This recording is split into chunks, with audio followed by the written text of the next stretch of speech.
नमस्कार, मैं हूं दीपाली राणा। आप देख रहे हैं सीएनबीसी आवाज। आपके स्टॉक स्पेसिफिक सवालों को करेंगे हम शो में शामिल। फिर जब वो निवेश की बात हो आपकी ट्रेडिंग पोजीशंस की, हमारे एक्सपर्ट्स देंगे आपको एडवाइस। नोट कीजिए तरीका, पहले शो में कैसे आप पार्टिसिपेट कर सकते हैं। आप व्हाट्सएप, ईमेल या सोशल प्लेटफॉर्म्स के थ्रू जुड़ सकते हैं। आप अपने सवाल हमें 7045220000 पर भेज सकते हैं। सोशल प्लेटफॉर्म्स पर ये शो लाइव जा रहा है, सीएनबीसी आवाज के हैंडल पर जाइए, इस शो को लाइव देखिए, अपने क्वेश्चंस भी पोस्ट कर सकते हैं। शो के दौरान भी कुछ सवाल हम पिक करते हैं सोशल प्लेटफॉर्म से। आज हमारे साथ है इक्विनॉक्स रिसर्च एंड एडवाइजर्स के पंकज रांधर। पंकज, नमस्कार, स्वागत है आपका। और पहले मार्केट में क्या हुआ उसका एक क्विक अपडेट आपके सामने लेकर आते हैं और अगले सेशन के लिए देते हैं स्ट्रैटेजीज। तो अमेरिका और ईरान के बीच युद्ध की आहट से बाजार में घबराहट बढ़ी। सेंसेक्स निफ्टी दोनों 1.5% से ज्यादा गिरावट पर बंद हुए। Mid cap small cap stocks में बिकवाली हावी रही। क्या रहा पूरा एक्शन, पहले उसे समझते हैं। कंचन नौटियाल है, कंचन बताइए। तो हफ्ते का चौथा कारोबारी दिन बोलिए या बोलिए सेंसेक्स की वीकली एक्सपायरी, बाजार में डेफिनेटली आज हमें जो बियर्स का दबदबा है वो कायम होता हुआ दिखाई दिया है। बाजार में ओवरऑल यानी कि बीएसई की बात करें तो जितने भी सेक्टर इंडाइसेस हैं वो हमें लाल निशान पे जाते हुए बंद होते हुए दिखाई दिए। आप स्क्रीन पे देख ही रहे होंगे, सेंसेक्स हो, मिड कैप हो, स्मॉल कैप हो, बैंकिंग हो या फिर निफ्टी 50 मेजर इंडाइस हो, यहाँ पे एक प्रेशर जो है वो बनता हुआ दिखाई दिया है। निफ्टी में करीबन 0.25% की कमजोरी आज के सत्र में देखी गई है। इसके अलावा बाकी के सेक्टर्स की भी आप बात कर लीजिए तो रियलिटी में काफी ज्यादा पेन हमें देखने को मिला है। डिफेंस में सारे ही सेक्टर्स जो हैं वो हमें लाल निशान पे बंद होते हुए दिखाई दिए हैं। देखिए, कोई ऐसा स्पेसिफिक हर सेक्टर के लिए कोई न्यूज नहीं है जिसके बाद ही हमें सेंटिमेंट देखने को मिला, लेकिन बाजार का जो मूड माहौल था वही हमें कहीं ना कहीं दबाव में देखने को मिला, जिसके चलते सारी ही सेक्टर्स में एक इंपैक्ट जो है वो आता हुआ दिखाई दिया है। इसके अलावा अगर स्टॉक स्पेसिफिक बात करी जाए तो सबसे पहले बात कर लेते हैं निफ्टी के बढ़ने वाले स्टॉक की, ओएनजीसी, बिकॉज ब्रेंट क्रूड का जो प्राइस था उसके चलते यहाँ पे हमें जो तेजी है वो देखने को मिली। मेटल शेयर्स की वजह से हिंडाल्को और एचडीएफसी लाइफ एक मामूली बढ़त के साथ बंद हुए हैं, लेकिन लूजिंग स्ट्रीक में आप देखिए नंबर कितना बड़ा है। इंटरग्लोब एविएशन, ट्रेंट, एमएनएम और अल्ट्राटेक सीमेंट, यहाँ भारी गिरावट जो है हमें देखने को मिली है। देखिए, क्रूड का जो पॉजिटिव इंपैक्ट हमें देखने को मिला है, यहाँ पे इंटरग्लोब एविएशन में वो नेगेटिव आया बिकॉज ब्रेंट क्रूड का जो प्राइस है वो हमें एक स्पाइक में जाता हुआ दिखाई दिया, जो नेगेटिव खबर है इंटरग्लोब एविएशन के लिए।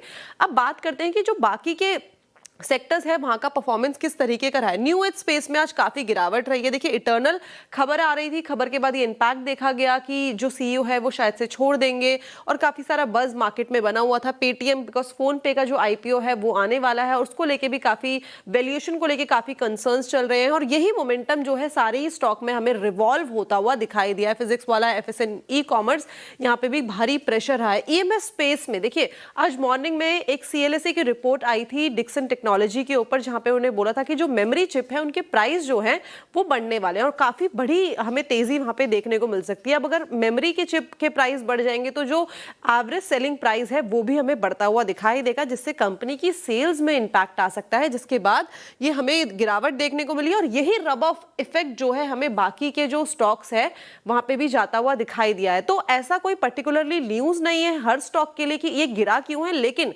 बाजार में मंदी का माहौल बना हुआ था, जिसके बाद बाजार आज गिरावट के साथ बंद हुआ है। तो ये रहा पूरा अपडेट। थैंक यू कंचन। इस पूरे अपडेट के लिए फटाफट से नजर डालते हैं अब संस्थागत निवेशकों के आंकड़ों पर। एफआईज ने बिकवाली की 880 करोड़ की और डीआईज ने भी बिकवाली की 596 करोड़ की। क्या रणनीति अगले सत्र के लिए होनी चाहिए, इस पर व्यू ले लेते हैं। पंकज, नमस्कार, स्वागत है आपका। बताइए पहले तो डेटा, चार्ट्स, ट्रेंड्स को देखते हुए क्या सजेशन इंडेक्स पर रहेगा। आज तो काफी वीक सेंटिमेंट्स के साथ क्लोजिंग होते हुए दिखाई दी, अगले सत्र में क्या करें अब? Good evening Deepali ji and good evening to all the viewers. Deepali ji, देखिए कार्नेज जैसा माहौल निफ्टी, बैंक निफ्टी में देखने मिला। करीब 0.25% के आसपास निफ्टी ने ड्रैग किया है और 1.5% के आसपास बैंक निफ्टी ने ड्रैग किया हुआ है। लगभग सारे ही मेजर स्टॉक्स जो है वल्नरेबल हुए हैं। 200 डीमा के नीचे ये इंडाइसेस ट्रेड करते हुए नजर आ रहे हैं और पेन गहराते हुए नजर आ रहा है। मैं पहले से ही कह रहा हूं कि मुझे साइडवेज नेगेटिव मार्केट लग रहा है और जिस तरीके से 3-4 दिन की पूरी जो तेजी है वो गिरफ्त में लेके एक marubozu dominant candle selling side में बनी हुई है। मुझे लगता है कि गिरावट और भी ज्यादा गहरा सकती है जिस तरीके के जियोपॉलिटिकल टेंशंस है, तो उसको मद्देनजर रखते हुए मुझे लगता है कि अगर कोई बाउंस मिलता है निफ्टी के अंदर 25,500-550 की रेंज में, तो वहां पे एक डेफिनेटली एक शॉर्ट सेल का अटेम्प्ट किया जा सकता है with the stop loss of 25,700 और नीचे में मुझे लगता है 25,100, 24,900 रुपए तक के जो है दरवाजे खुलते हुए देखने मिल सकते हैं। सिमिलरली बैंक निफ्टी के अंदर जो इतने दिन तक डोमिनेंट था काफी अच्छी रैली यहाँ पे देखने मिली थी, लेकिन आज के सत्र के अंदर सेम बहुत ही स्ट्रॉन्ग कन्विक्शन के साथ में पिटाई होती हुई नजर आई है। मुझे लगता है कि यहाँ पे 60,800 60,850 की रेंज में अगर कोई दिखता है तो सेल करने की सलाह रहेगी 61,100 के स्टॉप लॉस के साथ में। और नीचे की लेवल पे मुझे लगता है कि 60,100 रुपए तक के जो है वो टारगेट्स यहाँ पर देखने मिल सकते हैं दीपाली जी। ओके, स्टॉक स्पेसिफिक अप्रोच क्या रहेगी आपकी? दो स्टॉक्स के ऊपर नजरें हैं, हालांकि दोनों मोमेंटम में हैं। देखिए, क्रूड ऑयल के मूव्स को देखते हुए ऑयल के फ्यूचर्स के ऊपर खरीदारी की सलाह रहेगी। 474 475 की रेंज में इसमें खरीदारी की सलाह रहेगी। 465 रुपए का एक स्टॉप लॉस, 490 रुपए तक के टारगेट्स यहाँ पर देखने मिल सकते हैं। दिन के दौरान भी काफी अच्छे मूव्स ये स्टॉक एंजॉय करते हुए नजर आया है। दूसरा स्टॉक जो है मैम, वो सेल साइड के ऊपर तालमिया भारत के फ्यूचर्स के ऊपर सेल करने की सलाह रहेगी। 2080 का एक लेवल रहेगा, वहां पे एक आप शॉर्ट करके चल सकते हैं। 2120 रुपए के एक स्टॉप लॉस मेंटेन करना होगा, और नीचे के लेवल पर मुझे लगता है 2000 रुपए तक के टारगेट्स देखने मिल सकते हैं, बशर्ते कि 2 दिन का समय वहां पर लग सकता है। ओके, तो ये रही सलाह आपके लिए। स्टॉक स्पेसिफिक स्ट्रैटेजीज आप बना सकते हैं जो ट्रेड्स आपको रेकमेंड किए गए हैं। चलिए व्यूअर से करते हैं बातचीत। शुभम पहले व्यूअर लखनऊ से हमारे साथ कनेक्टेड है। शुभम नमस्कार, बताइए क्या सवाल है आपका, क्या जानना चाहते हैं? नमस्ते मैम। जी मैम, मेरे पास एनटीपीसी के 1599 क्वांटिटी के शेयर्स हैं एट प्राइस ऑफ 152। तो ये मैंने 2023 में आसपास से मैंने एंट्री की थी, जब एक पीएसयू में सारे में मोमेंटम आ रहा था। तो मैं बस जानना चाह रहा था कि क्योंकि अब मार्केट इतने वॉलेटाइल चल रहे हैं इस समय, तो मुझे अब निकल जाना चाहिए, पूरा प्रॉफिट बुक कर लेना चाहिए, या फिर मैं अभी और होल्ड कर सकता हूँ? तो I am looking for a larger gain. तो अभी क्या स्ट्रेटजी करनी चाहिए मुझे एनटीपीसी में? ओके, एनटीपीसी में क्या रणनीति रखें? शानदार मुनाफे में है फिलहाल, तो समय भी दिया है, दे भी सकते हैं, क्या करें पंकज? जी देखिए, यहाँ पे आपको 40% के आसपास का जो स्टॉक है, आप पार्शियल प्रॉफिट बुक करके चल सकते हैं। ऊपरी लेवल पर एक बेस बना हुआ है 370-75 की रेंज में। अगर वो लेवल क्रॉस होती है तो एक अच्छी खासी रैली देखने मिलती है। मुझे डेफिनेटली होल्ड करने की सलाह रहेगी, लेकिन पार्शियल प्रॉफिट बुक करें। और मोमेंटम के लिए इसमें एक स्टॉप लॉस को ट्रेल करते चले, और ऊपरी लेवल पर 450 रुपए तक के टारगेट्स यहाँ पर देखने मिल सकते हैं, बशर्ते 1 साल तक का टाइम फ्रेम होना चाहिए। ओके, बात करेंगे सरदारी लाल से, हमारे साथ जम्मू से कनेक्टेड हैं। सर नमस्कार, बताइए अपना सवाल। जो है हमें बाकी के जो बताइए अगर आप सुन पा रहे हैं तो। बाजार में मंदी का माहौल बना हुआ। हेलो सर अपना सवाल पूछिए प्लीज, टीवी की वॉल्यूम कम कीजिए, जो भी आप सुन रहे हैं अपना सवाल आप भी पूछिए प्लीज। काम कर रही हूँ। Okay ma'am. सीएससी मेरे पास 230 है। ओके, इनका टीसीएस पर सवाल है, ले लेते हैं। 200 शेयर्स 3200 के भाव पे इन्होंने खरीदे हुए हैं, 2680 पर बंद हुआ, नुकसान में है। क्या करना चाहिए इनको इस पोजीशन में लंबी अवधि के पॉइंट ऑफ व्यू से? लंबी अवधि के पॉइंट ऑफ व्यू से डेफिनेटली इसको होल्ड किया जा सकता है, लेकिन जिस तरीके के आईटी सेक्टर अभी फिलहाल के कुछ दिनों के अंदर एआई के चलते काफी वल्नरेबल साबित हुए हैं यहाँ पे, लेकिन टीसीएस जैसे काउंटर के अंदर डेफिनेटली होल्ड किया जा सकता है। इसमें थोड़ा सा समय जरूर लग सकता है ऊपर आने में, लेकिन होल्ड करने की सलाह रहेगी। और कोई भी डीप के अंदर जो है जल्दबाजी नहीं करना होगा, बाइंग वगैरह अवॉइड करनी होगी। बॉटम फिशिंग के लिए थोड़ा सा वेट करना होगा यहाँ पे। ओके, जितेंद्र का सवाल है गांधीनगर से। जितेंद्र नमस्कार, पूछिए सवाल। हाँ जी, मेरा टाटा कैपिटल का मेरे पास 46 क्वांटिटी है 326 के रेट पे। और आपका होराइजन क्या है, कितने समय रख सकते हैं? होल्ड कर सकता हूँ कितने बजे तक? अच्छा, होल्ड कर सकते हैं अगर समय दिया बोला जाए तो। 22 रुपए ऊपर टाटा कैपिटल इनकी खरीदारी से 326 की, क्योंकि इनकी बाइंग है। पंकज, क्या सलाह आपकी तरफ से? जी मैम, स्टॉप लॉस कॉस्ट के ऊपर ट्रेल करिए और मोमेंटम को एंजॉय करना चाहिए। यहाँ पे मुझे लगता है कि एक बार ये 368 रुपए का लेवल अगर क्रॉस करता है तो एक बड़ी रैली यहाँ पे देखने मिल सकती है। लेकिन इसमें जो कंसर्न्स है वो वॉल्यूम को लेकर है। वॉल्यूम के अंदर कोई बड़ी मूवमेंट यहाँ पे नजर नहीं आती है, तो स्टॉप लॉस डेफिनेटली इनको कॉस्ट के ऊपर ट्रेल करना चाहिए, ताकि at any point in time नुकसान में नहीं रहेंगे। ओके, सैविक सरकार हैं कोलकाता से हमारे साथ सवाल पूछने के लिए। सैविक नमस्कार, बताइए अपना सवाल। हाँ मैडम, मेरा रिको ऑटो है 45 Okay. Share at the rate of 127। Okay 127 record, okay. और स्किंडर इलेक्ट्रिकल्स है 920 में 5 शेयर। ओके, श्नाइडर इलेक्ट्रिक और इको ऑटो आपके पास है, और दोनों में आपका नजरिया क्या है? हेलो, कितना समय रख सकते हैं आप? दोनों में आपका व्यू क्या है? 1-2 महीना। ओके, शॉर्ट टर्म व्यू है रिको ऑटो 127, श्नाइडर इलेक्ट्रिक 921, इनके भाव के आसपास ही हैं स्टॉक्स, क्या करें? रिको ऑटो के अंदर मुझे लगता है कि यहाँ पे डेफिनेटली 110 रुपए का एक स्टॉप लॉस मेंटेन करके रखना चाहिए। होल्ड करने की सलाह रहेगी यहाँ पे। मार्केट टर्मोइल है, काफी स्ट्रॉन्ग गिरावट मार्केट ने अभी विटनेस करी हुई है। तो मुझे लगता है कि 110 के नीचे अगर एक काउंटर डेली टाइम फ्रेम के ऊपर क्लोजिंग देगा तब जाके इनका स्टॉप लॉस ट्रिगर होना चाहिए। तब तक ये होल्ड करके चल सकते हैं। ऊपरी लेवल पर 145-160 रुपए तक के भाव जरूर देखने मिल सकते हैं। और श्नाइडर के ऊपर डेफिनेटली होल्ड करने की सलाह रहेगी।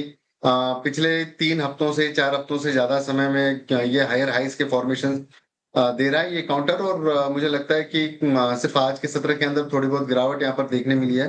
कल तक ये स्टॉक काफी बढ़िया चला, इसको होल्ड करने की सलाह रहेगी। स्टॉप लॉस मेंटेन करें यहाँ पे 845 का, और ऊपरी लेवल पर मुझे लगता है टारगेट जो 1050-1100 रुपए तक आ सकते हैं despite of the market conditions. Okay, बात करते हैं सनी से, लुधियाना से कनेक्टेड है। सनी नमस्कार। नमस्कार मैम। बताइए क्या सवाल है आपका? हाँ जी मैम, मेरे पास प्रिज्म जॉनसन के 200 शेयर हैं 217 के प्राइस पे, और दूसरा विंसम ब्रीवरीज का है 500 शेयर हैं 48 के प्राइस पे। कौन सा स्टॉक बताया आपने, यूनाइटेड ब्रीवरीज या GM Breweries? Winsome Breweries, Winsome W के साथ। Okay, Winsome Breweries. और आपके यहाँ बाइंग किस भाव की है? 48.20। क्या नजरिया है आपका? मैडम नजरिया तो शॉर्ट का ही था, लेकिन ये तो काफी देर से बहुत डाउन चला गया। पूछ लेते हैं क्या सलाह रहेगी आपके लिए। और प्रिज्म जॉनसन 217 की बाइंग है, 124 पर ट्रेड हो रहा है, यहाँ भी काफी नुकसान है इनको। विंसम ब्रीवरीज जिसकी ये बात कर रहे हैं, इनफैक्ट ये स्टॉक भी वेल्थ डिस्ट्रॉयर ही रहा है। यहाँ पर बहुत छोटे मार्केट कैप की कंपनी है, और 46 रुपए की इन्होंने बाइंग बताई, 22-23 रुपए पर ट्रेड कर रहा है। वॉल्यूम्स भी रहते नहीं है स्टॉक में। क्या करें अब ये देखिए, प्रिज्म जॉनसन में कोई भी उछाल अगर अच्छा खासा मिल जाता है 140-145 के आसपास, तो एग्जिट करने की सलाह रहेगी। यहाँ पे स्टॉक में काफी दिनों से जो है हलचल देखने नहीं मिली है, और बहुत सबड्यूड सा काउंटर रहा हुआ है। तो मुझे लगता है कि ये काउंटर के अंदर बहुत बड़े गेन्स की उम्मीद नहीं होगी यहाँ पे। तो अगर कोई उछाल आए तो डेफिनेटली इसके अंदर एग्जिट करने की सलाह रहेगी। ओके, एग्जिट करने की सलाह है प्रिज्म जॉनसन विंसम से, और प्रिज्म जॉनसन पर भी राय आपको दी गई है। बात करते हैं राजेश भाई पंड्या से, सूरत से कनेक्टेड हैं। नमस्कार सर, बताइए क्या सवाल है आपका? मैडम मेरे पास सुजलॉन के शेयर है, 58 की प्राइस है, 1200 क्वांटिटी में। मेरा 1 से 1.5 साल का व्यू है। ओके,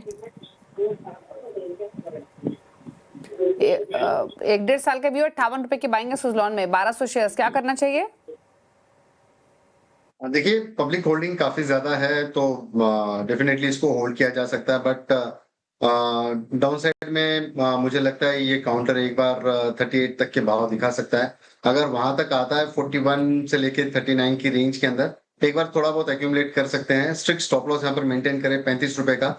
ये लेवल से ये स्टॉप लॉस काफी बड़ा है, लेकिन दूसरी लेवल्स निकल के नहीं आती है। ऊपरी लेवल पर इनके भाव जरूर देखने मिल सकते हैं, बशर्ते इनको होल्ड करने की जो टाइम पीरियड है वो 1 साल से 1.5 साल तक लग सकता है यहाँ पे। तो डेफिनेटली होल्ड करके चले, लेकिन स्टॉप लॉस जो है स्ट्रिक्टली मेंटेन करें 35 रुपए का।